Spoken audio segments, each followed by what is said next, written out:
My husband, Leo, drove drunk, hit someone, and then deceitfully asked me to accept the blame and serve jail time for him. Upon my release from prison, I discovered Leo had already remarried. His new wife was my closest friend, Clara. My 5-year-old daughter, Lily, was found chained to the balcony, treated like an animal. Fearing my retaliation, they struck me with a car, ending my life. Yet when I opened my eyes again, I had been reborn. Leo was kneeling before me, desperately pleading for me to take responsibility for his crime. I forcefully kicked him down, declaring, "Go to prison yourself, you criminal." "Leo, how could you be so heartless?" I thought, wanting to tear him limb from limb. Instead, I chose to pacify him first. Observing his panicked state, I feigned agreement to his request to change clothes. Secretly, however, I locked the bathroom door and contacted the authorities. When the police arrived, Leo was startled. He pounded on the bathroom door, begging me to emerge.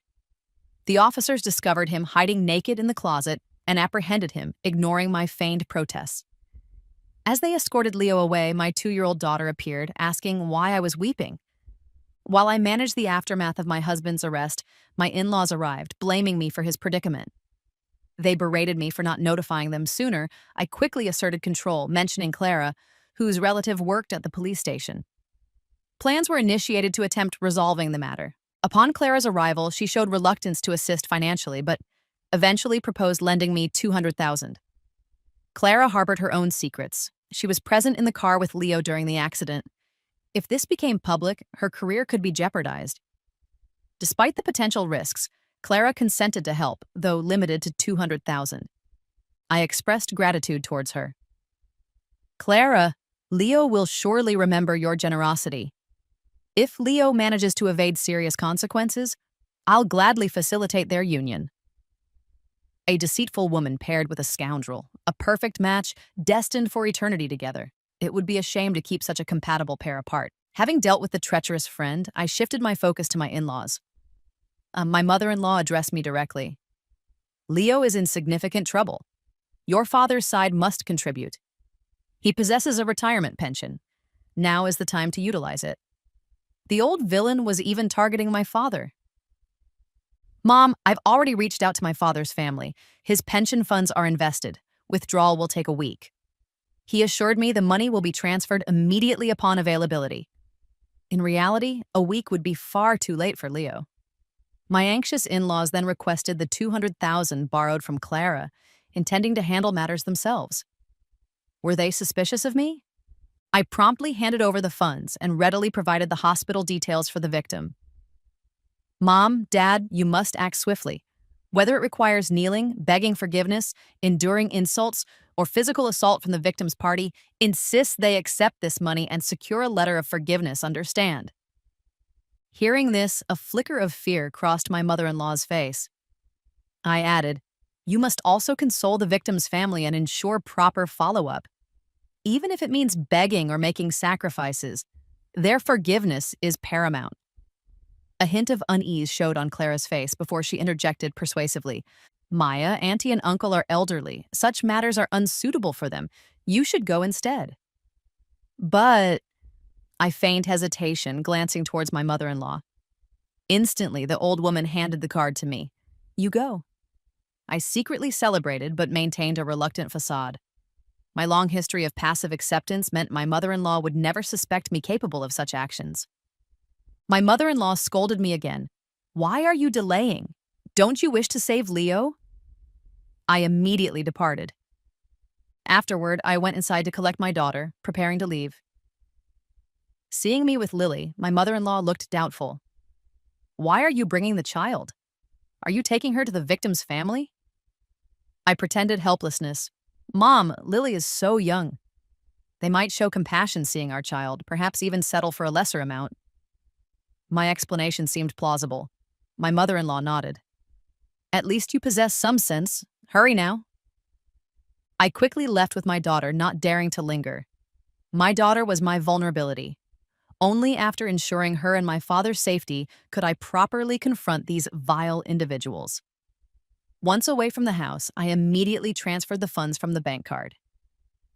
Gazing at the balance on my phone, I couldn't suppress loud laughter. Consider this 800,000 compensation for my lost youth. Expecting Leo's release? Impossible. The true drama was just beginning, and I intended to play my part meticulously. I vanished for the entire morning. My in-laws incessantly called my phone. Clara also attempted contacting me through various means. In the evening, I initiated contact with Clara myself, providing an address and instructing her to come alone without informing my in-laws. Hearing a knock, I rose and opened the door slightly, confirming Clara stood outside alone before admitting her. Upon entering, Clara immediately began complaining. "Maya, what game are you playing? Ignoring calls, messages, planning to disappear entirely?" I stood, arms crossed, observing her. Perhaps sensing her harsh tone, Clara abruptly shifted her approach. "Maya, my worry for you caused my outburst. That's why I seemed agitated." "Leo is having an affair." My unexpected declaration startled Clara. She stared incredulously. "How do you know?" I chanced upon transaction records on his phone, along with hotel reservations for a couple's Valentine's Day stay. "I'm certain he's cheating, though I haven't identified the third party yet." Hearing this, Clara visibly relaxed. She inquired, "So, what's your plan?" I responded coldly, "If Leo proves heartless, I'll be ruthless. Let him languish in jail. As for the other woman, I will undoubtedly uncover her identity." Clara turned pale with fear, staring blankly. I patted her shoulder, causing her to jump. "Clara, what's occupying your thoughts? Your expression is peculiar." Guilt-ridden, Clara avoided my gaze. "Nothing.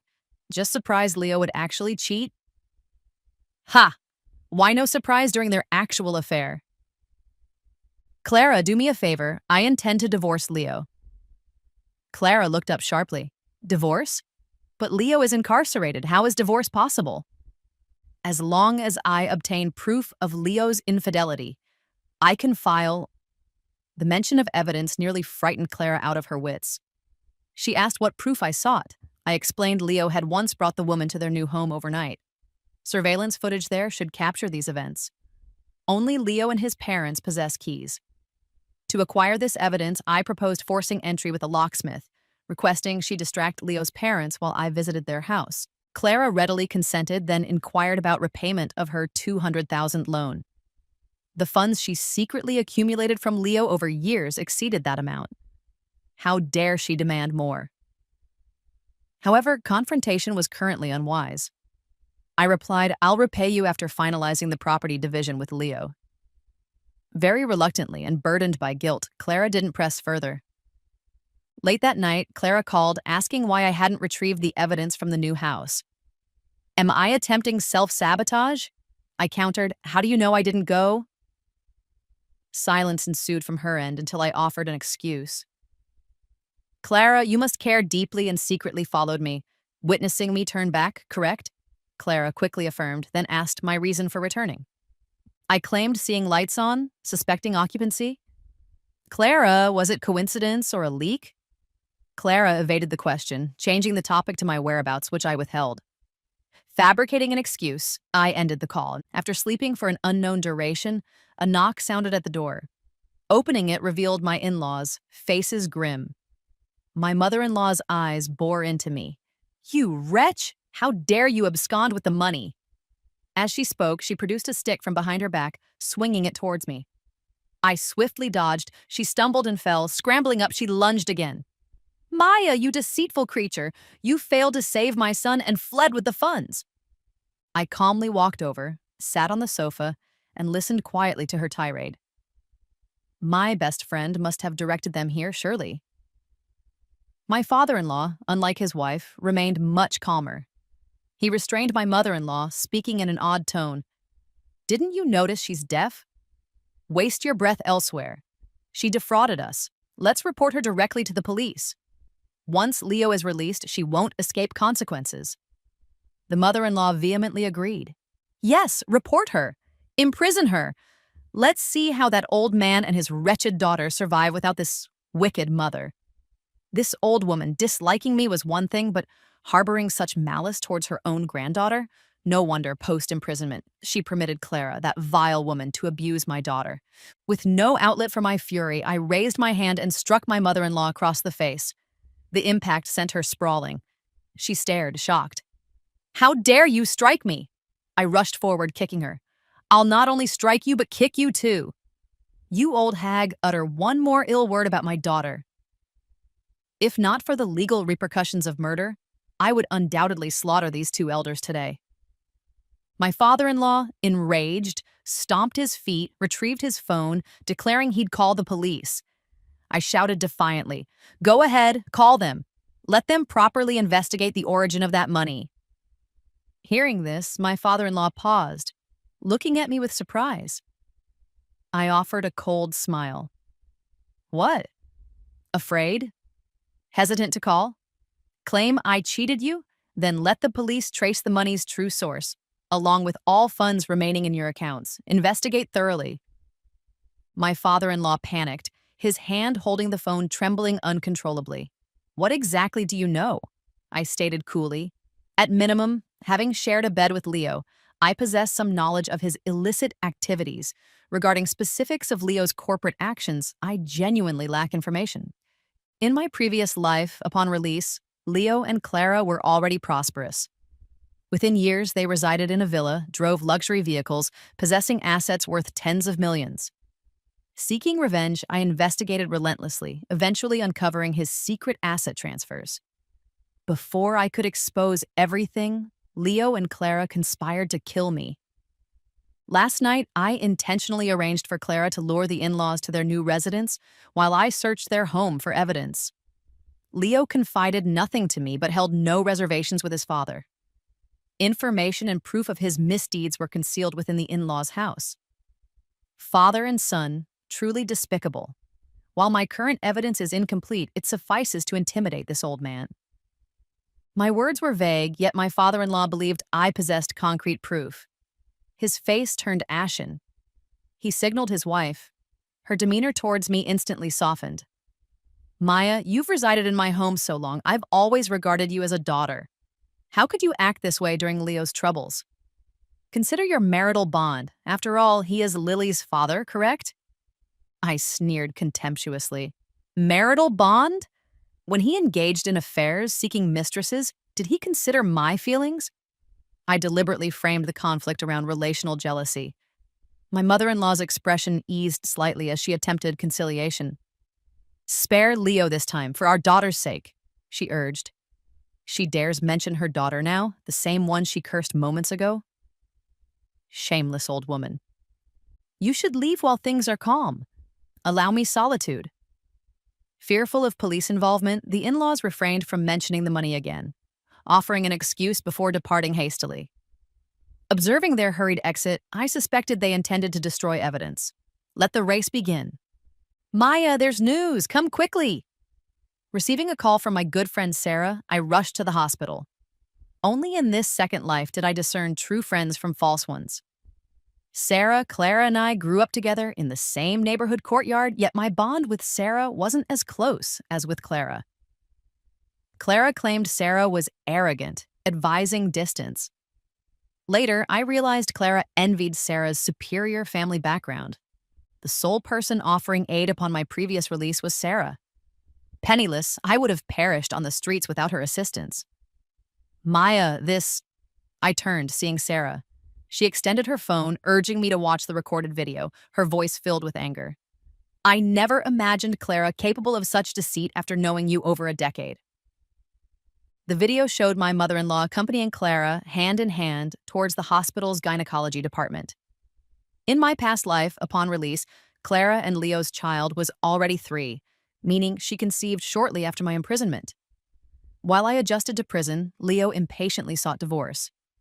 He claimed he didn't want our daughter's mother labeled an inmate upon starting school. Thinking of our vulnerable daughter, I agreed to the divorce.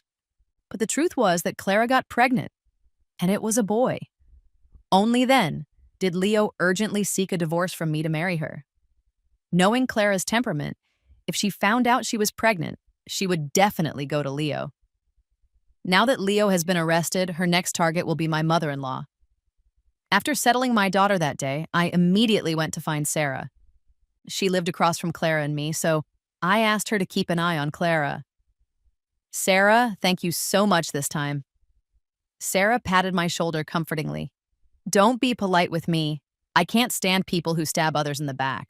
What do you plan to do next? If you want the divorce to succeed, you must obtain evidence of his affair. The child in Clara's womb would be the most compelling evidence. With this child and the footage from the car's surveillance camera, I have enough evidence. I am planning to get a divorce. Sarah nodded in agreement. Why keep a scumbag like him around? Don't go easy on Clara. She's too wicked, treating you like a fool. I won't let this bitch off the hook. Thinking of all the things she did to my daughter, I wanted nothing more than to skin her alive. My father had an accident. When I received the call, I collapsed to the ground. If it weren't for the kind passers-by helping me, I wouldn't even know how to get to the hospital. Sarah, is my father okay? At the hospital, I held Sarah's hand tightly, staring helplessly at the operating room.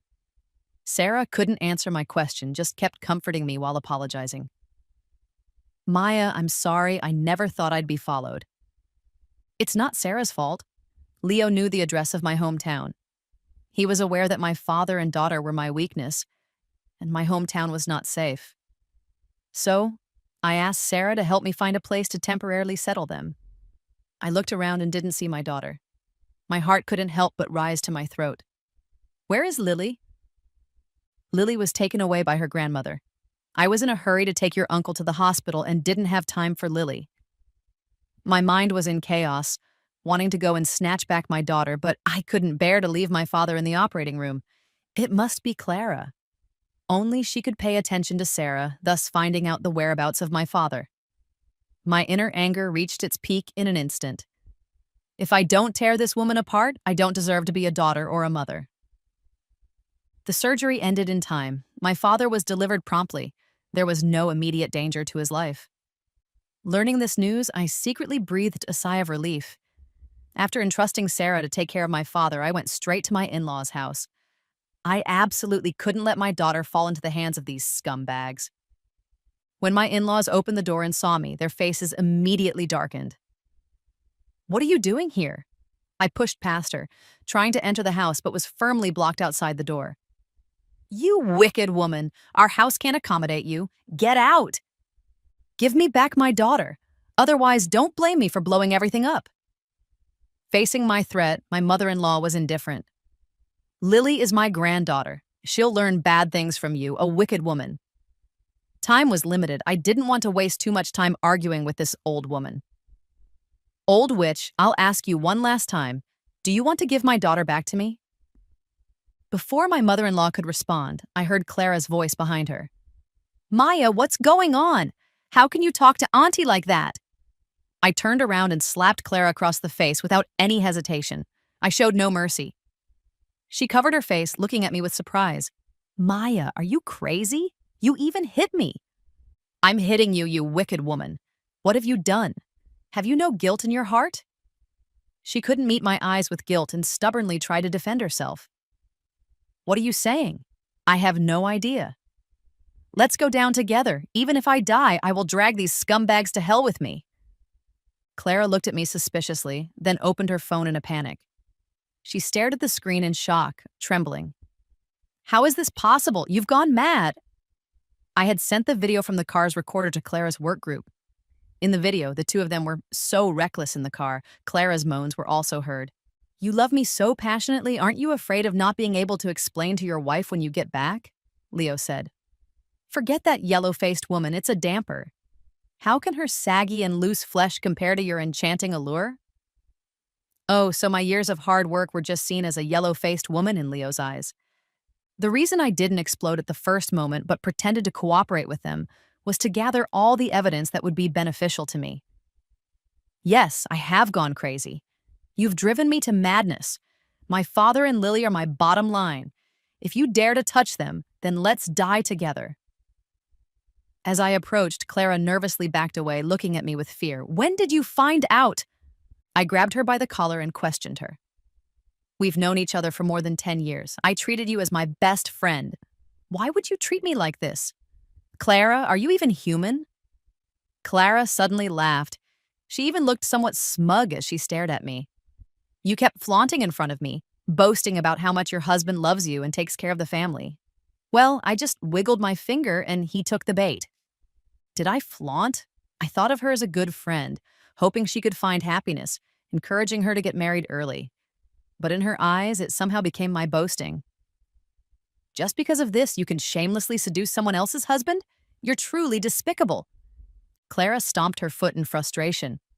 I advise you to quickly take down the video and then claim that you intentionally framed me. Otherwise, you will regret it. I chuckled. How thick-skinned must Clara be to say such words? Then tell me, how exactly are you going to make me regret it? I retorted. Clara glared at me maliciously. I can make it so you never see your daughter again. I panicked, my previously calm demeanor thrown off balance. Urgently, I looked at Clara, my voice trembling with fear. Is my daughter in your hands? What have you done to her? Threatening me with my daughter, don't you think it's despicable? Clara nodded smugly. Yes, your daughter is in my hands. If you don't listen and do as I say, don't blame me for taking action against your daughter. I turned to look at my in-laws standing behind me. Regardless, Lily is still Leo's granddaughter. How can you treat her like this? My mother-in-law sneered. That brat is just compensation. Clara is carrying our family's grandchild. Do as Clara demands quickly, or don't blame us for being rough with that little wench. Cutting off limbs is nothing to us. If you provoke us, we'll kill her directly. That heartless old thing. Clara's heart is truly ruthless. Impatiently, Clara urged me on, looking like an ant on a hot pan. With every second of delay, it meant one more person witnessing her ugly side. Maya, I advise you to hurry up. Otherwise, be prepared for your daughter's funeral. I stared at her and burst out laughing. Confused, she scrutinized me and demanded, What are you laughing at? I gestured for her to turn around. Behind her, several police officers were already approaching us. Clara had not yet grasped what was happening. Just looking puzzledly at me, she questioned, You called the police? I raised my phone. The screen indicated an ongoing call. Clara, I called the police station when you arrived. The entire conversation was monitored by the police. You and these two old folks are now caught red-handed with the kidnapping of my daughter. I suggest you be honest. Do you really think I'm a fool? Knowing well that they took away my daughter just to threaten me, why did I walk right into their trap willingly? On my way from the hospital, I had already called the police. Clara dared to have someone follow Sarah, snatch my daughter to threaten me. Naturally, she had to pay the corresponding legal price for her actions. If I reported to the police that my mother-in-law took away her granddaughter, the police would only consider it a family dispute, and there would be no way to bring Clara to justice. Only by making Clara confess in person that she kidnapped my daughter could we get her behind bars. Having lived two lives, no one understands Clara better than me. Her pride, her arrogance, her disdain for me destined her to a bad ending. The police showed the silver handcuffs, ready to take Clara away. Clara was terrified, stumbling to defend herself. Officer, she coerced me. I didn't do it. I really didn't. The police looked at her seriously. Clara, we have found the child, Lily, whom you forcibly took from your home. Clara was dumbfounded. She had never expected the police would act so swiftly. The reason I danced around Clara was also to buy time, to let the police find my daughter in the shortest possible time and rescue her. My daughter was their most powerful leverage to threaten me, knowing I would rush to my in-laws' house. Naturally, they wouldn't leave my daughter there. The most likely place was Clara's house. When the police informed me through the earpiece that they had found my daughter, I breathed a sigh of relief, no longer pretending with Clara, and laid everything on the table with her. Clara's face turned pale in an instant.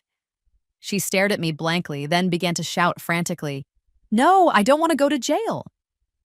No one expected Clara to attack the police, let alone take me as a hostage to threaten them. Clara grabbed a fruit knife from the dining table and pressed it against my neck. We were too close, and the incident was too abrupt for anyone to react. Clara was not emotionally stable. She shouted angrily at the police, Get out! Stay away from me or I'll kill her.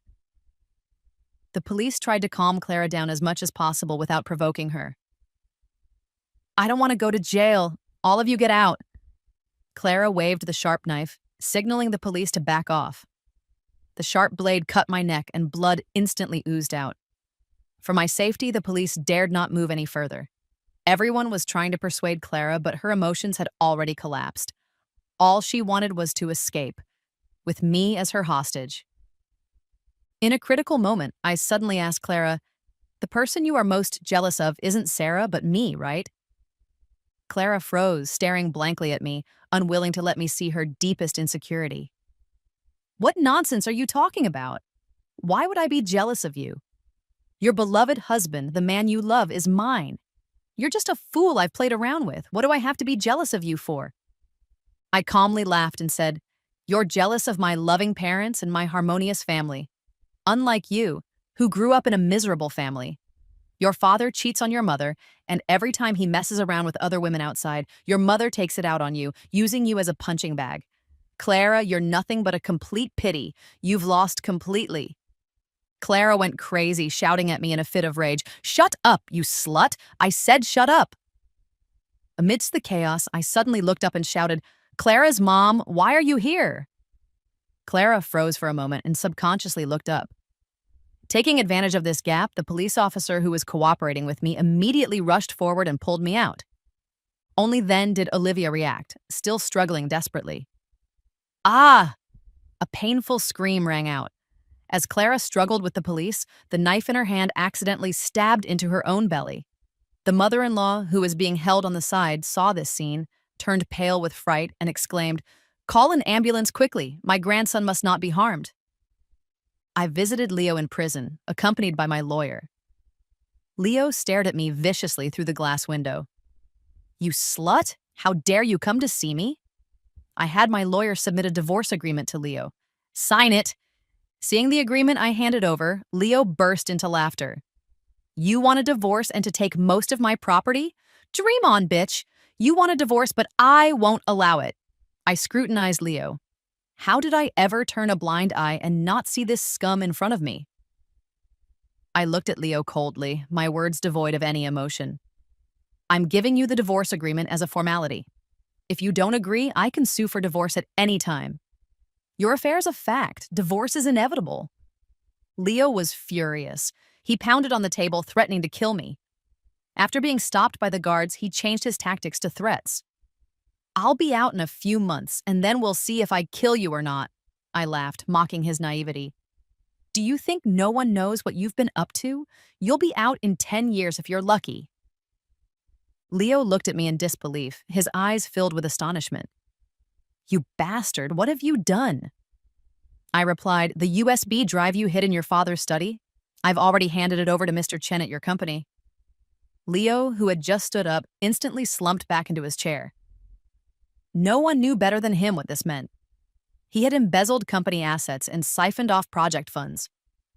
After I submitted the evidence of his crimes, the company had already decided to take action against him.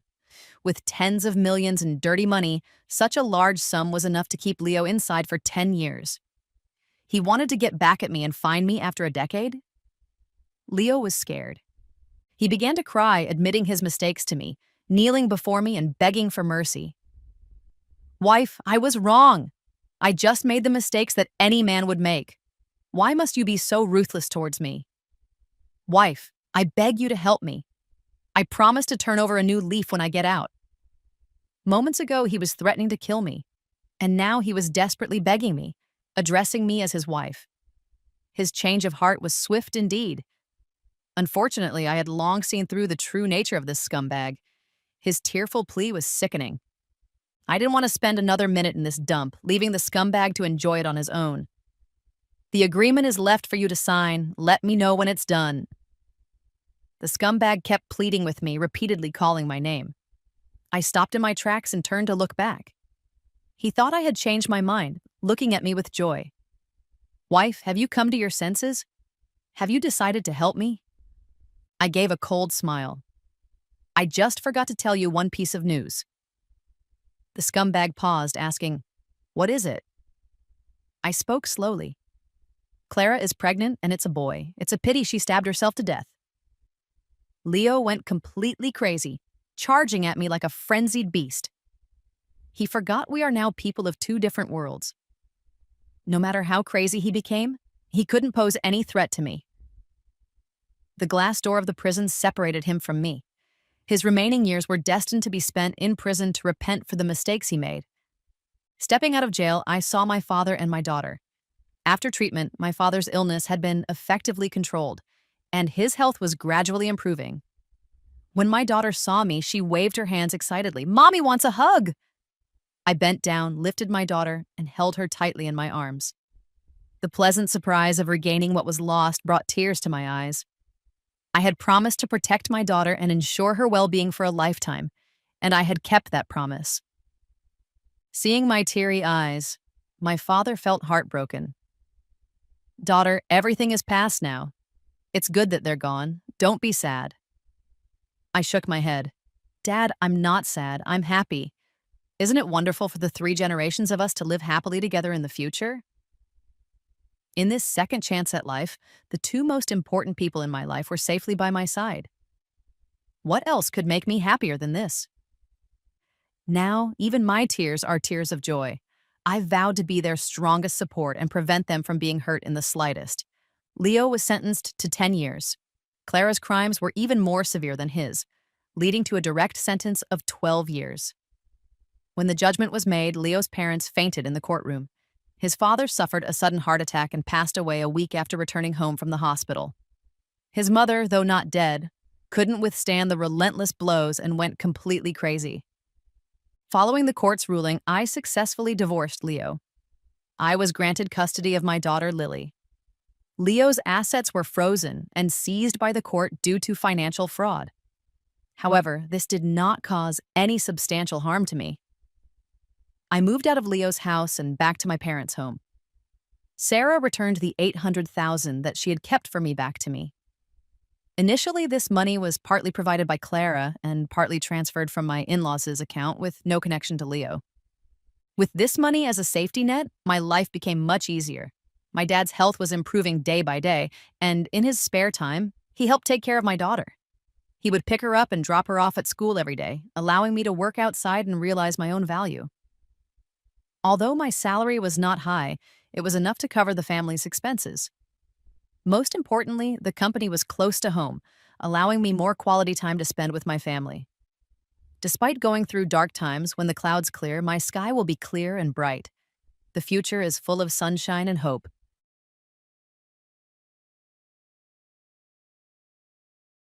Hang them because they have these little holes, so yeah.